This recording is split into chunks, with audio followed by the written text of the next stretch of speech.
How would you like a 15% discount to my daily email, the stack of stuff, the show notes, discounts to the conference, all of that? All you need to do is text the word show to 33777. You'll get the annual subscription with a 15% discount to my daily email. You'll get the stack of stuff, the links to the show notes, discounts to the conference, and so much more. All you have to do is text the word show, SHOW, to 33777. Text show to 33777.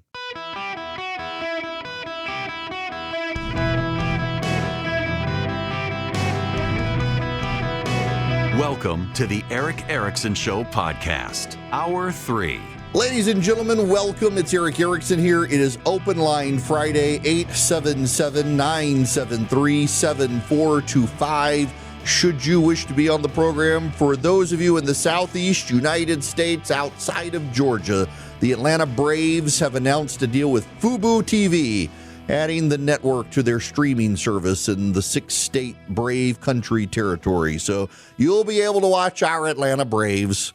So I am always torn in baseball season. I'm very excited baseball season started. I don't like to really watch a lot of baseball games on TV. I love going to the games.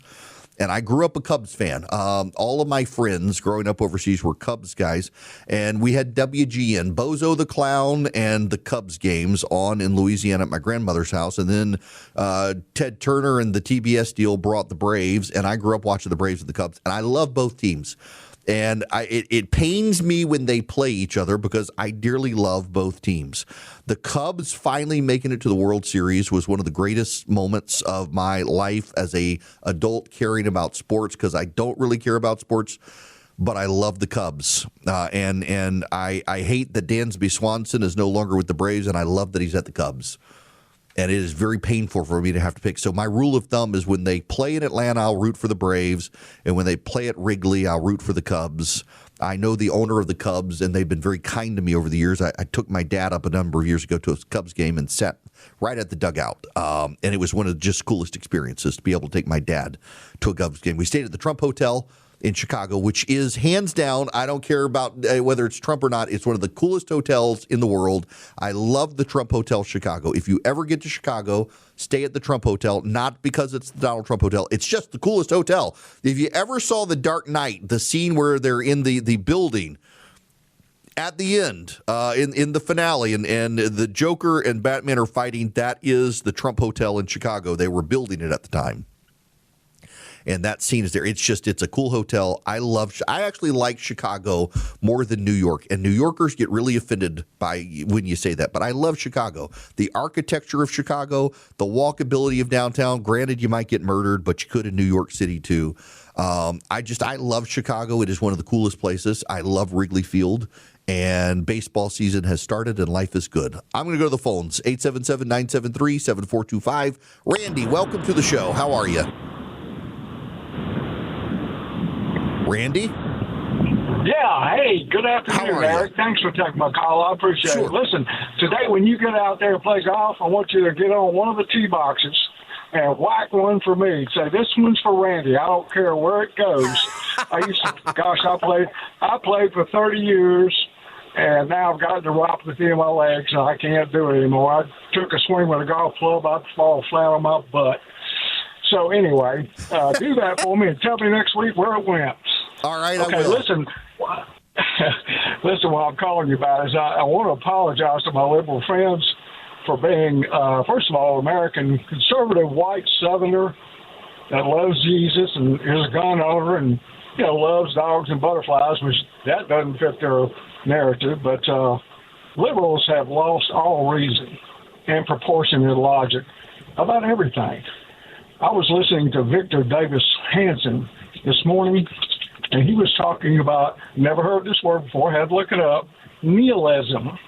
He said the Democrats have gone, if you look that word up, read it, that's who they are. It's a doctrine of that existence or value are meaningless. Relentless negativity or cynicism, suggesting an absence of values and beliefs. And it's a political belief that advocates violence or terrorism with no discernible constructive goals. In a nutshell, that's who they become. That's who Yes. all my friends have become. You can't talk to them anymore because they get mad. You can't have a logical conversation. It's unfortunate. But, we need both parties. And they're wrecking the Democratic Party. They are not the party of Truman, JFK. They have gone totally off the rails. And it's sad. Yes. Well, so, Randy, here's part of the problem. And I appreciate you calling and making that statement. And Victor Davis Hanson is a person you got to listen to. It's not just the Democrats, though. There's a portion of the right that has become nihilistic. For those of you who don't know nihilism, and by the way, I want you all to know I hate philosophy. I took a intro to philosophy class and I found it boring. I actually like to read philosophy, but I don't like to study philosophy. And it really depends on philosophy. There's a great book that I highly recommend from Russell Kirk about conservatism. And it's now that I'm saying this, I literally am forgetting it. And I can see where it is on my shelf. The Conservative Mind. That's what is that right? The Conservative Mind. So when I got started in politics, I got a book. I had just started writing at redstate.com. Red State had started. It was maybe a month old. So in July of 2004, I got a package in the mail. It had come from Washington, D.C., and I could see it had come from Mike Pence's office. He was then a congressman from Indiana. He was the head of the Republican Study Committee. And in it was the book, The Conservative Mind by Russell Kirk, which is a survey of conservatism. And handwritten on the inside was a note, be sure what you believe, kindly Mike Pence. And I read The Conservative Mind, and it really actually is a very good book if you're interested in conservative philosophy.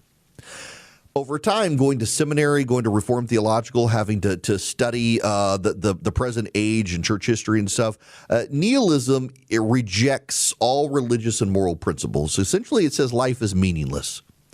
Nihilists tend to be pessimistic, apathetic, and it has pervasive within a lot of Western liberal thought and a growing alt-right strain. Tucker Carlson, I think, is a nihilist. That life is sort of meaningless. Everything is about power. And at the end of the day, there's going to be no heaven or hell. Nihilism is the darkest philosophy. It comes from Nietzsche. And of course, Dostoevsky explored nihilism. But Nietzsche was kind of the philosopher of the Nazis. And nihilism is a despairing philosophy. And what happens when you abandon reason towards nihilism, your emotions can warp into this. And emotionalism has become kind of the philosophy of the age. More so than nihilism per se, it's emotionalism. And you get this on the left and the right. People are really emotional. What do people say these days? I find myself saying it, and I got to correct myself whenever I say it. I feel like, as opposed to I think. One of the signs of the emotional age is feeling, not thinking. And it's all tied into postmodernism. It's why, and I don't want to go off on this tangent per se, but it's why that movie, Project Hail Mary, has resonated with so many people. Because there is a good and there is a bad. The bad is a situation, not a villain. The good is the person.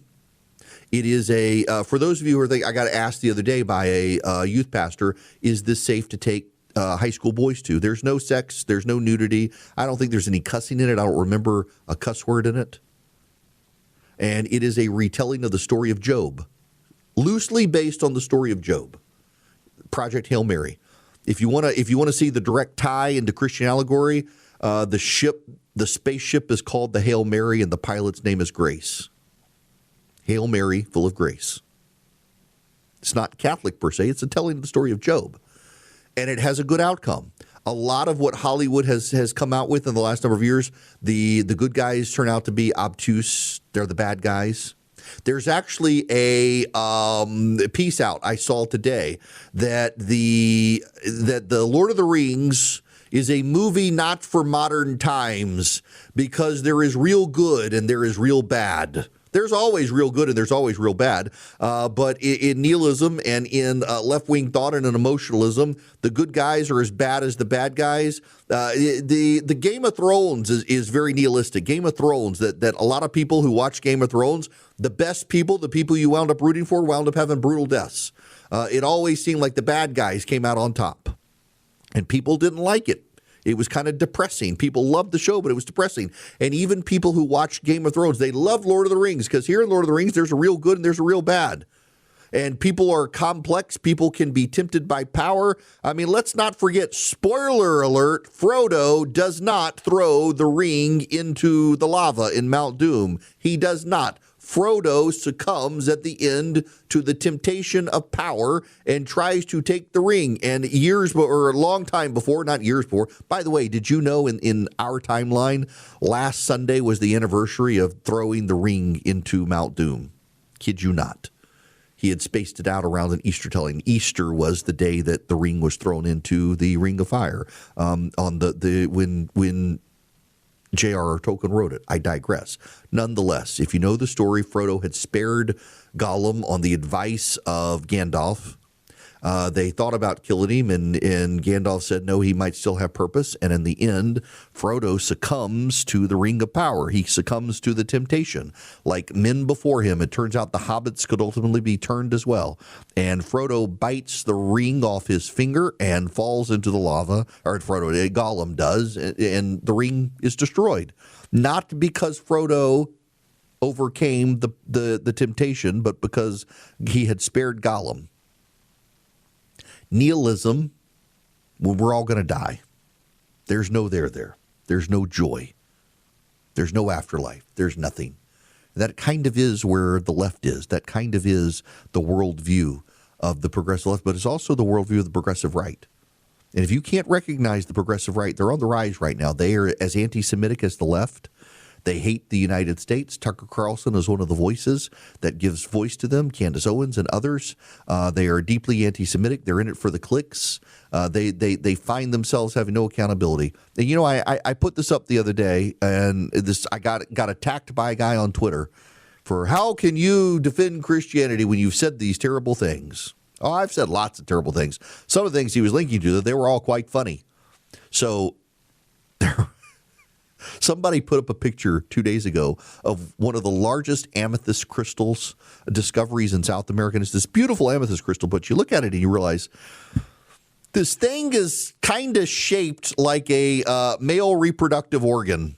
And I'm not making that up. It's this large amethyst find that someone has found, and it actually kind of looks like, at first I thought it was AI, and it looks very much like a, phallic symbol. And an ER doctor replied to it and said, as an ER doctor, just don't. I thought it was very funny. This guy's like, yeah, how can you retweet something like that? Had found no humor in it. No, it's all very the emotional outrage and the emotional manipulation. And that's where these people on the left and the right are. They don't have joy in their lives. You know, Scripture says joy cometh in the morning. And they can't find joy in anything. They're bitter scolds. They're unhappy. You see this on the left. You see this on the right. There's a common tie of the progressive, the left and the right. They have no humor. They have no joy. And they're all very emotional. They're all very emotionally manipulative. They are without reason. And that has shifted our culture and conversations in the world today. I saw someone last night on social media announce that they could no longer, in good faith, be a companion of progressivism because progressivism was nothing more than emotional manipulation, and all of the ideas of progressivism were about making one feel virtuous. And it didn't matter whether it worked or not. It didn't matter if the idea helped people. Didn't matter if the idea hurt people. Didn't matter if the idea was useless. If it made you feel virtuous, you would declare your support of it. And that is why California cannot build a high-speed rail, because it makes them feel virtuous to build a high-speed rail, but it also makes them feel virtuous to block the construction of it to save spotted owls and random wildlife. All of the ideas of virtue, the virtue signaling. And that's what ultimately people want out of nihilism. They want to feel virtuous, and also despair that the end is nigh and there's nothing they can do about it and there's nothing after it. And that is not a philosophy to govern oneself by. And if you don't believe me, it was also Adolf Hitler's philosophy of choice. And look what happened to him, all of his destruction and the way he ended. Good riddance to him. Don't be a nihilist, people. Don't embrace it. Don't embrace it. There's more to life. Joy cometh in the morning. This episode is brought to you by Pocket Hose, the world's #1 expandable hose, and I love it. I can't speak highly enough of the Pocket Hose. Why? Because your normal old-fashioned hose that you get, and it comes in the big curled up, coiled up, it kinks, it gets knots in it. The Pocket Hose doesn't. And the Copperhead's pocket pivot swivels 360 degrees for full water flow. I use it around the house, use it in the backyard. It's pollen season now. I'm washing off pollen everywhere. For a limited time, my listeners can get a free pocket pivot and their 10-pattern sprayer with the purchase of any size Copperhead hose from Pocket Hose. Just text ERIC to 64,000. That's ERIC, E-R-I-C-K, to the number 64,000, 64000 for your 2 free gifts with your purchase. ERIC, E-R-I-C-K, to 64,000. Message and data rates may apply. See terms for details. You really want the Pocket Hose. It's pollen season. Hello there. Welcome. Rand Paul, according to Robert Costa at CBS News, is telling CBS wing with the business wing to counter GOP populist. He says he's about 50-50 on that. We will see. Have you all heard the latest outrage? HBO is making a series based on Harry Potter. Now, I want you to know, I have been an advocate of this idea for a very long time. I have written about it. I've even engaged with certain media industry leaders that it was a no-brainer to me. I personally didn't like the Harry Potter movies. I liked the books so tremendously, and the movies. In fact, I thought the ending of the final Harry Potter was dreadful. The ending of the book was so much better how it was done. It was so much better than the movie. There's so much in the books, but they have decided that Snape will be black. He's a black actor. I couldn't care less, but people are pointing out it's probably not going to be good when Harry Potter's father beats up the black guy, and that people will interpret racial overtones where there had been none and stuff like that, which I get. People want to be outraged about stuff. I honestly, I couldn't care less. And the left is outraged that they're turning Harry Potter into a TV series because it's going to make J.K. Rowling more money. The transphobe. This woman is as liberal can be other than on the trans issue. And so she is reviled by the progressives for daring to speak truth on transgender issues. And they're unhappy. And you know and I know this is going to be one of those issues where the actual reality realizes that Twitter isn't real because everybody's going to watch that TV show. The weirdest part of it, though, is they're saying they're not going to be able to do episodes every day. I mean, the whole source material is written, and somehow they're not going to be able to do it every year. I don't understand why these people can't keep making TV shows that come back out every year. They got to give them 2 years now. Why? What the heck are they doing? I don't know. What I do know is you can go to perfectlysnug.com/Eric and you can buy a perfectly snug mattress topper. Why do you want one? Because I've been looking at these sorts of mattress toppers that cool down and heat up at night, and they are ridiculously pricey, and some of them use water. I'm afraid if I find water flowing under me and I don't have a water bed, I'm going to have to wake up in the night and use the bathroom. And what if they leak? Perfectly Snug solves everything. It uses fans and it uses some wires in the mattress topper. It heats up, it cools down. It monitors your temperature at night and adjusts accordingly. So you're never too hot. You're never too cold. You're just right. And it's a comfortable mattress topper too. And you got 2 zones, so you can have it set differently from your spouse. And it works. Perfectlysnug.com/Eric. Even Oprah Winfrey's praising this thing. Perfectlysnug.com/Eric. You get like $280 off at Perfectly, or $290 at perfectlysnug.com/Eric. I use this thing every night.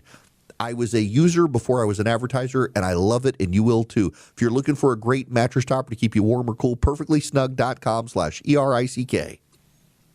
I am on my second house with my wife, and in both houses, we've had problems. The joys of home ownership come with the burdens of appliance breakdowns, plumbing failures, HVAC, electrical. Well, that's where HomeServe comes in. It's like a subscription for your home for as little as $4.99 a month. They got your back. Repairs hit fast, and hard, you could be searching for a contractor in a panic. You could already be on the phone with HomeServe's 24/7 hotline scheduling a repair. It's super simple. You choose a plan for your needs and budget, and when something on your plan goes wrong, you call their 24/7 hotline to start the repair process. They've been helping folks for 20 years with 4.5 million customers, a 4.8 out of 5-star post-repair rating, and A+ Better Business Bureau. They're legit. So what do? Well, you go to homeserve.com, pick a plan. Many of them start for as low as $4.99 a month, and they're between $4.99 and $11.99 a month. Terms apply on covered repairs. Go to homeserve.com today. Greetings and welcome. It's Eric Erickson here, Open Line Friday, 877-973-7425. Should you wish to be on the program, I want to circle back to the Jimmy Kimmel comment from the day. He's now apologized. David Letterman rarely ever had to apologize, or Johnny Carson, or Jay Leno, or Jimmy Fallon, or Conan O'Brien. They rarely had to issue apologies for monologues. It seems like every week Jimmy Kimmel says something else to be offensive and then has to apologize. And there's a tie-in story. And first, I want to play you again his monologue the other night. He's now having to apologize for after Markwayne Mullin, the senator from Oklahoma, becomes Secretary of Homeland Security. Rudy Giuliani might not be with us much longer, but don't worry, Trump's got a whole new generation of thinkers lined up, including his newly confirmed Secretary of Homeland Security, Mark Wayne, Chuck Mike, Bruce Dave Mullen. Maybe Mellon's better. He is the now former senator of Oklahoma. Before he was elected to the Senate, Mark Wayne Mullin was a low-level MMA fighter and a plumber. That's right. We have a plumber protecting us from terrorism now. It worked for Super Mario. Why not Mark Wayne? But honestly, I mean, if Trump is going to keep picking these unqualified people to run the department, why not have more fun with it? I mean, next time, instead of Mark Wayne, how about Little Wayne for Homeland Security? At least we could get a concert out of it, right? Mullin is replacing Kristi Noem, who was ousted 3 weeks ago and will never be seen again. Ha, ha, ha. Markwayne Mullin, he was a plumber. He doesn't have a college degree. How can he protect us from terrorism? Over the last number of years, I have often referred to the liberal patriot from Rui Tierra, the Democratic pollster, who essentially at one point claimed that there would be a permanent Democratic majority in the country because the working class and the non-white people of America would gather together and dominate America. And it happened, except it was the Republicans who were doing it. The Democratic Party got increasingly white, has gotten increasingly white, and has gotten increasingly wealthy and increasingly elite and increasingly detached from America. The liberal patriot yesterday announced it's shutting down after 5 years. Rui Tierra, I'm reading now from the Wall Street Journal, co-founded the liberal patriot with John Halpin in December 2020 to push the Democratic Party towards a pro-worker, pro-family, pro-America platform. Mr. Tierra signed off with a lengthy post Thursday outlining what he considered the problems. The first is cultural. The yawning gap between the cultural views of the Democratic Party, dominated by liberal professionals, and those of the median working class voter. The Democrats are too haughty, too elite, too cocksure. They believe things like race, sex, biology, and economics are alien to most Americans, and they are pig-headed about it. They expect hatred of Trump to force normies to hold their noses and join the unruly coalition of angry misfits and smiling communists who set the agenda. Problem two is the inability of Democrats to figure out how to appeal to the working class and rural class. Mr. Tierra writes, Democrats are still viewed with suspicion among these voters and not regarded as their party. Current Democratic efforts to reverse that perception are limited by the party's preference for candidates who simulate a populist working class effect while still having the correct positions on cultural issues. The third problem is related to the first two, the trans issue. Mr. Tierra calls a massive political liability the most potent exemplar of Democrats' lack of connection to the real world of ordinary Americans. Most people think Democrats have completely lost their minds on the matter. Until they come back to earth on simple, objective, biological reality, Democrats aren't going to get anywhere near the middle of the country. Problem four is immigration. Over time, Mr. Tierra writes that the intense unpopularity of this position has contributed hugely to tanking Democratic working class support. Problem 5 for the Democrats is economics. In Rui Tierra's eyes, their policy has been mostly subsumed by the green agenda and sloganeering, tax the rich, etc. Their latest empty catchphrase is affordability. So far, he writes, Democrats have offered nothing on affordability other than a grab bag of price caps and controls, subsidies, and new regulations, a return to the Biden economy that Americans rejected in 2024. He ends this way. This is Rui Tierra. Looking over this list of problems, one thing that stands out to me is that Democrats have never come to terms with how profoundly mistaken many of their priorities have been. These haven't just been minor errors in implementing an otherwise fine program. Much of the program was simply wrong and arguably not even progressive. It's past time for Democrats to discard the conceit that they're on the right side of history and that therefore their positions are and have been noble and correct. Until they do, I do not expect them to develop the dominant majority coalition they seek and vanquish right populism. Indeed, it could be the other way around. That's a sobering thought. Have you guys noticed? I know you've noticed it, but do you remember Donald Trump won the popular vote in 2024? He lost it in 2016 and he won it with the Electoral College, and in 2024 he won it. And the Democrats, they couldn't do like 2016 when he lost the popular vote and say the Russians stole it or it was James Comey or something. This time, they've had to come to terms with it. And how did the majority of the Democratic Party come to terms with Donald Trump winning the popular vote? Well, they're racist. Americans are racist. Americans are bad. Americans don't care about democracy. Americans want a tyrant. Shame on America. When Donald Trump won the popular vote in 2024, the reaction of the Democratic elite was to blame Americans. Americans are bad. Shame on Americans. It's never the Democrats' fault. It was their message. It wasn't their issues. It was their message. Their message was about saving democracy, and those awful, bigoted voters of America didn't want to save democracy. They were in it for themselves. I've heard this from people I had long respected and realized they had lost their minds, that somehow the American people voting in their own self-interest was bad. How dare they be more concerned with their pocketbook than their democracy?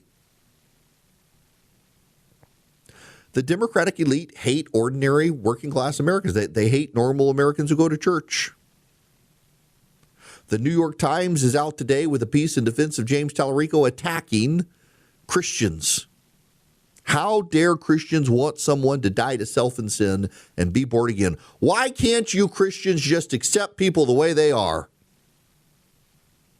Really, that's what they're asking.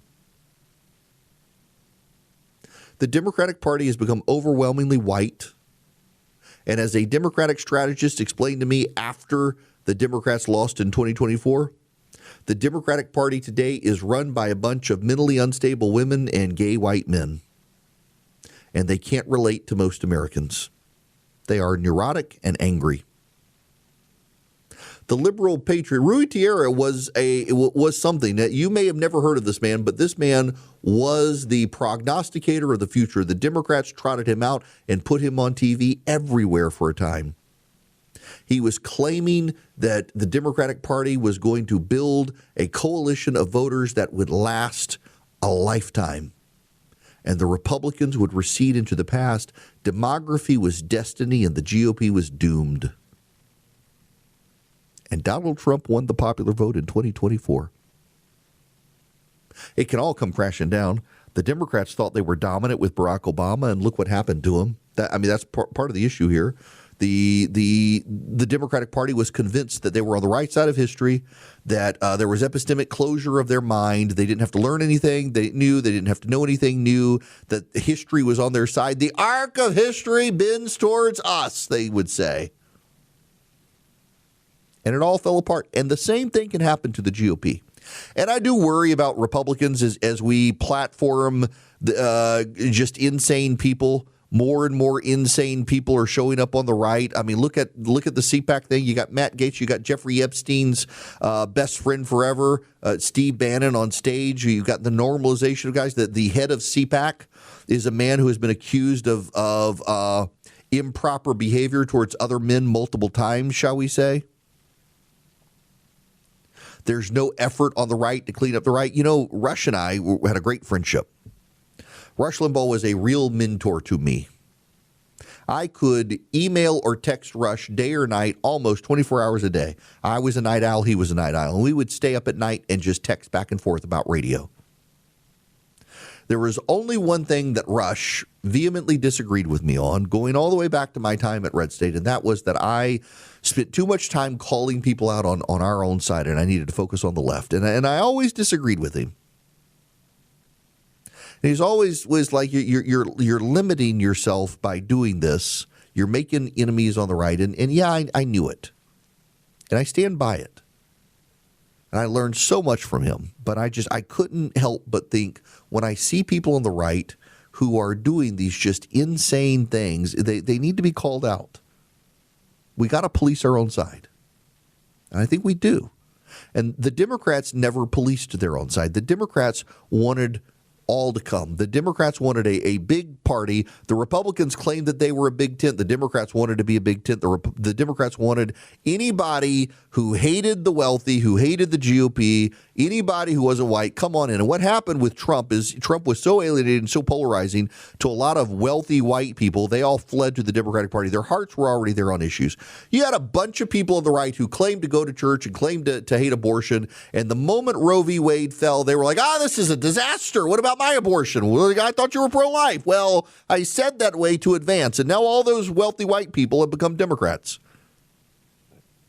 And what was happening is those wealthy white Democrats who used to be Republicans are so mentally insane. The working class Democrats and the non-white Democrats are like, these people are nuts. I think I'm a Republican. And a lot of it is that the working class Hispanic voters of America are actually the most socially conservative people. And they were tied to the Democratic Party, and they realized, wait a second, I'm not a Democrat. I go to church. I believe that men can't become women. I have conservative values. These people are anathema to me. And it was the Hispanic men who started walking away first. And then the Hispanic moms started walking away, and it started in Florida over school choice. In Florida, it was the Andrew Gillum, I think, ran against Ron DeSantis. First time came within a percentage point of winning and then had that meltdown. And he campaigned on getting rid of school choice in Florida. And Hispanic women voted for Ron DeSantis, and a not insignificant minority of black families voted for Ron DeSantis. Ron DeSantis won in Florida by about 1 percentage point the first time around because moms and dads who were not white did not want to risk their kids being put back in failing schools. School choice has become a winning issue for Republicans. I got to be honest with you. I'm baffled by the Republicans in my state, in Georgia and elsewhere, who have not pushed as hard on school choice. When you see what's happening, now I'm surprised in my state they haven't embraced the Mississippi plan on reading at the school level. It's just it's wild to see Mississippi. A third grade black kid in Mississippi is now more likely to be literate than a white kid in public school in California. The Democrats fell into the pocket of the unions and the white wealthy elite who don't go to church, don't believe in God, are nihilistic, and have absolute bat crap crazy views on life. And that party continues to collapse. Now, here's what's going to happen, I suspect. I suspect in November the Democrats are going to have a good election. I still think the trend lines right now are the Democrats are going to have a good election because the party out of power tends to. But it's not going to be nearly as good as they once thought it would be. You can see that in the generic ballot right now. It's way closer than it should be. They're not going to have as big a win. They're not going to get they're not going to win the Senate. They're not going to make major gains in states. We're still going to have a majority of governors be Republican. the Republicans continue to have a deep bench, and it's all because of the insanity of the Democratic Party. These are the people who are forcing UN TSA agents to suffer because they don't want to deport illegal aliens. It's wild and out of touch. Rui Tierra is right. And it's also just interesting that a site like the Liberal Patriot, after 5 years of telling Democrats, here's how to fix yourself, is shutting down because they don't want to help the GOP. They don't want to help the GOP. The Liberal Patriot wants Democrats to be the dominant party. They have predicted for years the Democrats would become the dominant party, and instead, the Democrats have collapsed by becoming exactly the opposite of what these guys said would give them the win. And what happened is the Republicans became much more closely mirrored to what they wanted. And as the Republicans winning, they're like, well, we're going to tap out now. The Democrats need an intervention. And for those of you like me who don't like them, it's good that they can't take the advice. And in 2028, I will predict to you that there will be a Republican mission to get every Democrat on record out of the gate. Can a boy become a girl? And see what these Democrats say, and they will not be able to answer the question. And that will be the moment that more non-white voters realize I can't continue in the Democratic Party. I struggle to stay grounded in the Word. I am so bad about forgetting to read my Bible. I sign up for the yearly plans, and I get through a couple chapters of Genesis and Matthew and let it go beside. I'm telling on myself. That's why Glorify is around. It's the number one Christian daily devotional app, and it's become a part of my life. It should become a part of your life as well, because like millions of others, it helps me actually stay focused in the Word. So download the Glorify app and create space every day for the Word. You can do it in the morning, on your drive into work, or in the afternoon on your way home. Listeners to the show can get full access to Glorify for just $29.99 for the entire year. It's Glorify's lowest price ever when you download the app at glorify-app.com/Eric. Feel closer to God this year with Glorify. Get full access all year for just $29.99 at glorify-app.com/Eric. Well, Sheila Cherphillis McCormick, I mentioned her yesterday. She's found guilty of 25 counts by the House Ethics Committee, and a growing number of Democrats are calling for her ouster, which is significant. More than a half dozen House Democrats say they think Cherphillis McCormick should resign after the panel said Friday morning they found 25 of 27 charges against her, proven by clear and convincing evidence.